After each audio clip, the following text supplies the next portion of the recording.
बिस्मिल्लाहिर्रहमानिर्रहीम अस्सलाम वालेकुम। मैं आपका दोस्त गुलाम मुर्तज़ा, तुसीं वेख रहे हो दोस्तों मुर्तज़ा टीवी। माशाल्लाह जी अज तोकड़ा मईयां तोहफे लैके आए हैं दोस्तों। माशाल्लाह 5.5 महीने की गब्बन। पुट्ठा चेक करो माशाल्लाह, थन बड़ा प्यारा, सोहनियां वंडां, 2 किलो दुध भी है मई थले मौजूद। माशाल्लाह जो तैयार होंदी है कमालां कर देंदी। प्योर नीली दी एक घड्डी दी पुट्ठा चौड़ा, कद चंगा माशाल्लाह, कुंडा सिंह, लम्मी बड़ी मज। चेक करो किंगरी वाला सिंह लग्या, छोटा छोटा सिंह माशाल्लाह, कोली धुनी बिल्कुल नहीं है। चेक करो माशाल्लाह, पशम चंगी, कुंडा सिंह चेक कर सकते हो दोस्तों। निक्का निक्का सिंह लग्या झोटी नूं माशाल्लाह, पूरी तसलियां करा देंगे। छोटा छोटा हथ रखा सिंह लुक जाता है माशाल्लाह, पशम चंगी, वक्खी बिल्कुल नहीं है दोस्तों। 5.5 महीनों की गब्बन है।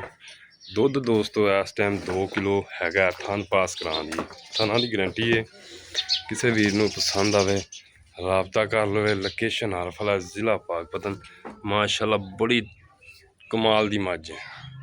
पुट्ठा चेक करो माशाल्लाह कितना चौड़ा है, और थल्लों माशाल्लाह कमाल, वंडा भी चंगियां बना दी माशाल्लाह। हम तो फिर तोकड़ दोस्तों थन चेक करो किवें पीढ़ी नूं पावे लंगे, गिठ गिठ दी वंडा ने माशाल्लाह। कोली धुनी बिल्कुल नहीं है, वक्खी बिल्कुल नहीं है। ये फाइनल हाँ ना है दोस्तों, किसी नूं पसंद आवे राबता कर लवे।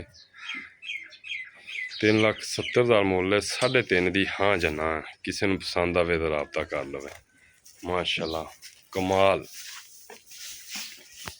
माशाल्लाह चेक करो लम्मी मझ किड्डी लम्मी, टोर चेक करो बा बंद दे।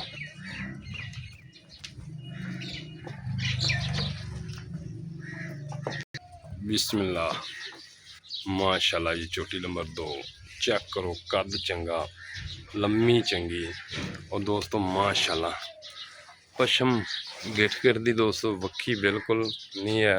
एक घड्डी दी पुट्ठा चेक करो माशाल्लाह मझां दा, और बिल्लियां अखां, कुंडा सिंह चेक करो माशाल्लाह। किसे मन करेगा चेक करो माशाल्लाह, बिल्लियां अखां, एक घड्डी दी चेक करो थल्लों माशाल्लाह। 7.5 महीने की गब्बन माशाल्लाह। माशाल्लाह दे कमेंट आने चाहिए माशाल्लाह जी।